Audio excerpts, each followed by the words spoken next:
Debout face à la mer, Hark Olufs contemple l'immensité. Il rêve de longs voyages et de terres lointaines, de devenir capitaine comme son père. À 12 ans, il va débuter comme mousse sur le navire paternel. Nous sommes en 1720 dans la mer des Wadden sur la petite île d'Amrum qui fait alors encore partie du royaume du Danemark. Le jeune Hark ne sait pas encore que ses rêves d'ailleurs ne vont pas tarder à se réaliser. Hark Olufs appartenait à une famille de marins, son père était capitaine. Dans son entourage proche, tout le monde travaillait dans la marine.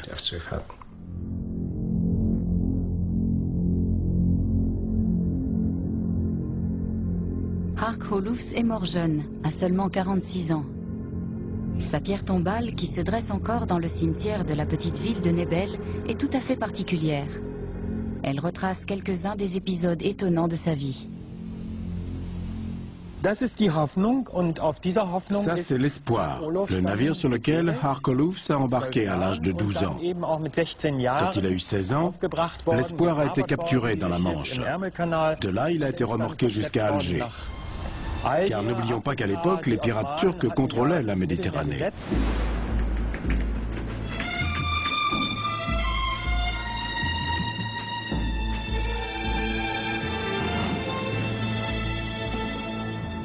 En 1724, Hark navigue sur le bâtiment de son père. Le navire, parti de Nantes, fait route vers Hambourg lorsqu'il est arraisonné par des pirates au large de l'archipel des Sorlingues.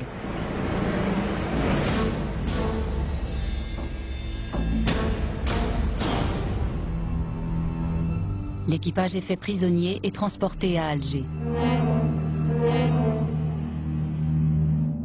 Hark et ses compagnons d'infortune partagent le sort de près d'1 million d'Européens qui ont fini comme esclaves en Afrique du Nord entre les années 1500 et 1830.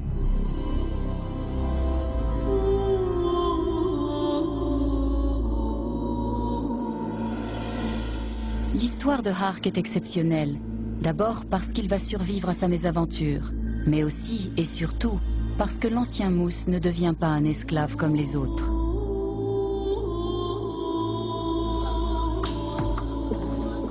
Je fus vendu à Alger pour 1000 pièces de la monnaie locale, l'équivalent de 500 riksdal. Le lendemain, mon acheteur me vendit à un autre homme et empocha 100 pièces de bénéfice. Je restais 2 semaines chez mon nouveau maître. Je travaillais au jardin à récolter des feuilles de mûrier pour nourrir les vers à soie. J'étais aussi chargé de la corvée d'eau et du ménage de la maisonnée.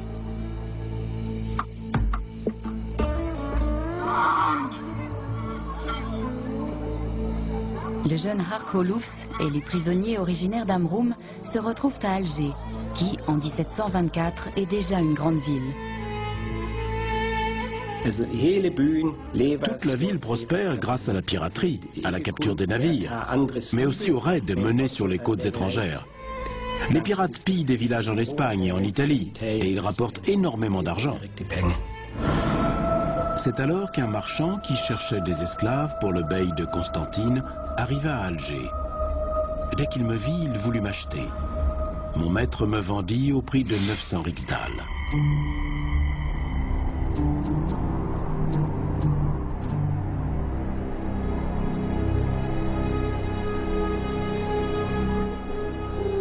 Je partis donc pour Constantine, où mon nouveau maître, le bey Hassem, exerçait le pouvoir d'un petit roi.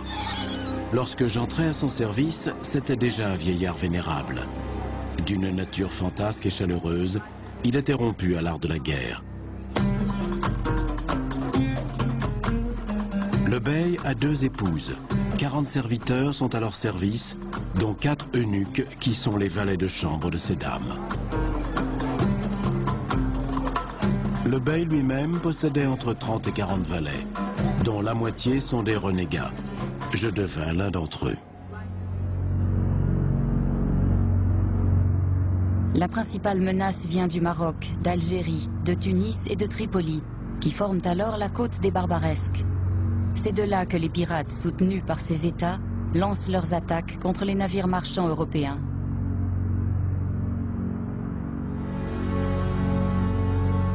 Durant 3 siècles, 1 million d'Européens vont être vendus comme esclaves en Afrique du Nord. C'est aujourd'hui une page oubliée de l'histoire. Beaucoup meurent en captivité, comme galériens ou domestiques. Seuls quelques-uns parviennent à rentrer chez eux, comme Hark Olufs. Leur récit nous ouvre une fenêtre sur leur vécu et sur la culture barbaresque. Que les pirates s'emparent du navire, de sa cargaison et de son équipage, c'était une chose. Mais leur but n'était pas de garder tous ces prisonniers en Afrique du Nord. On les autorisait à envoyer des messages à leurs familles. L'idée, c'était de les renvoyer chez eux moyennant le paiement d'une rançon.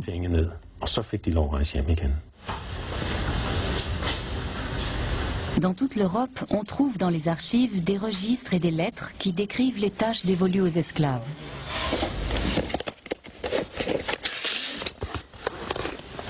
Voyons voir ces lettres. En voici une. Parmi les archives, Éric Goebel a découvert un document exceptionnel par sa rareté. Cette lettre a été écrite à Alger le 10 janvier 1710.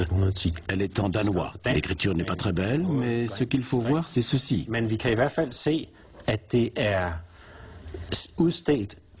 Cette lettre est pour mon père, Jens Hansen, capitaine à Røn, sur l'île de Bornholm.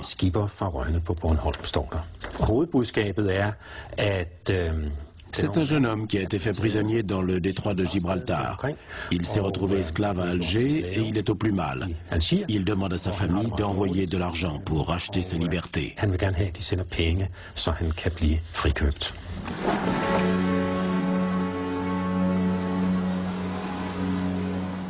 Parmi ces esclaves blancs, entre 4 et 5 000 sont scandinaves. Ce sont surtout des marins. En mars 1747, le Fru Alida quitte Bergen avec une cargaison de poissons séchés. Tout comme Amrum, la Norvège fait alors aussi partie de la couronne danoise. Le navire fait route vers l'Espagne et doit emprunter le détroit de Gibraltar. À son bord, le jeune Skram, âgé de 19 ans, est déjà un marin expérimenté. Le Fru Alida a franchi le détroit de Gibraltar sans encombre. Il a déchargé une partie de sa cargaison de poissons séchés à Barcelone avant de mettre le cap sur Livourne. Là, tout s'est passé comme prévu. Le reste de la cargaison a pu être livré. Mais quand le navire est reparti en direction de la Sardaigne, il a été attaqué par 2 bateaux tunisiens qui ont tiré des coups de canon en guise de sommation.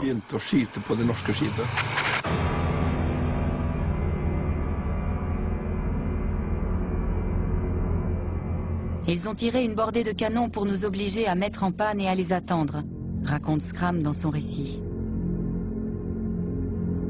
Les pirates leur ont donné l'ordre de ralentir pour permettre à leur navire de venir se placer à côté d'eux. Beaucoup de pirates étaient des esclaves européens convertis à l'islam. On les appelait les renégats. Les marins les craignaient plus que tout car ils étaient connus pour leur sauvagerie. La piraterie sur la côte des Barbaresques n'aurait pas pu exister sans la participation de ces anciens marins européens qui s'étaient convertis à l'islam.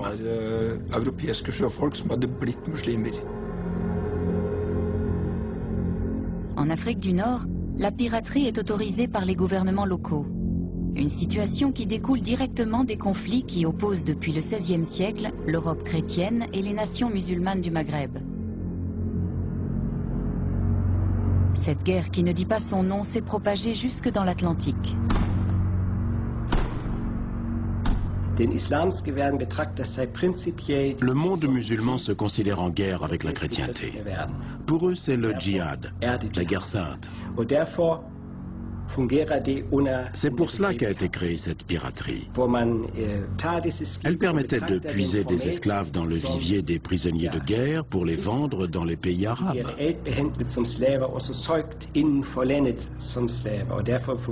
De notre point de vue, ces captifs étaient plus des esclaves que des prisonniers à cause de la façon dont ils étaient traités.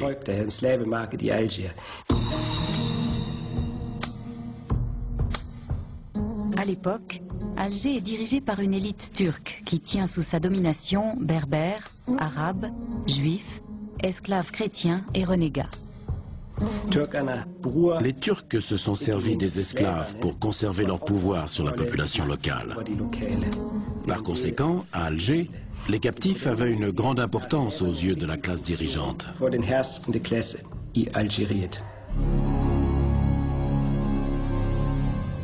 Les esclaves sont exhibés, choisis et vendus au marché. Ceux qui sont envoyés aux galères sont de loin les plus à plaindre. Cela équivaut à une condamnation à mort.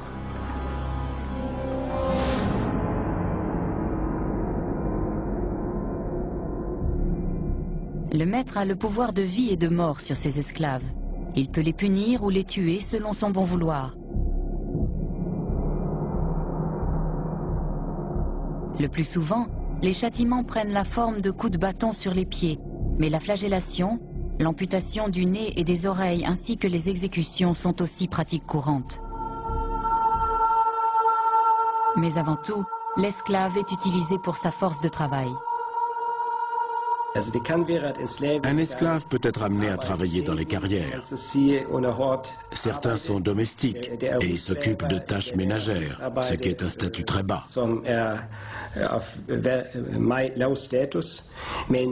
Mais d'autres occupent aussi des postes administratifs, dans l'armée par exemple.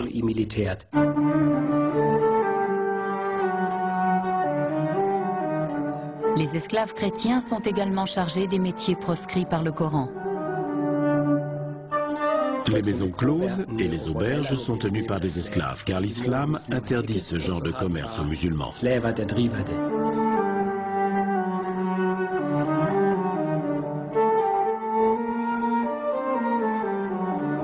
Le bey est le gouverneur turc de Constantine. C'est aussi le nouveau maître de Hark Holoufs, qui l'a choisi pour ses capacités. Le bey achète de jeunes esclaves chrétiens et les entraîne pour se constituer une garde d'élite. Hark Holoufs va faire partie de cette milice.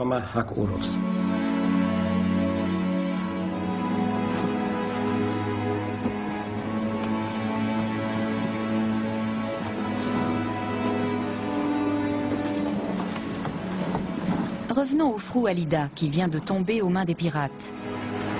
Skram et ses compagnons norvégiens prennent place à bord des vaisseaux pirates sous la contrainte.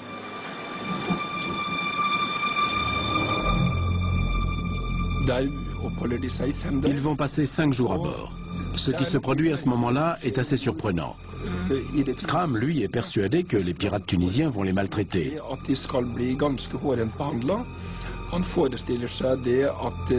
Il s'attend à ce que ses compagnons et lui soient battus. Mais, comme il l'écrit plus tard, ils sont traités par des musulmans bien intentionnés à leur égard et modérés dans leurs actes.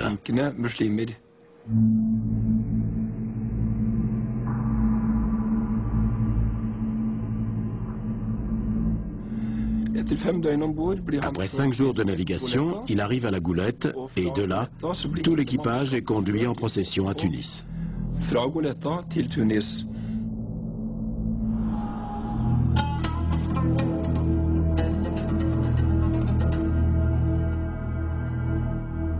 À l'époque, Tunis est un marché aux esclaves plus petit qu'Alger.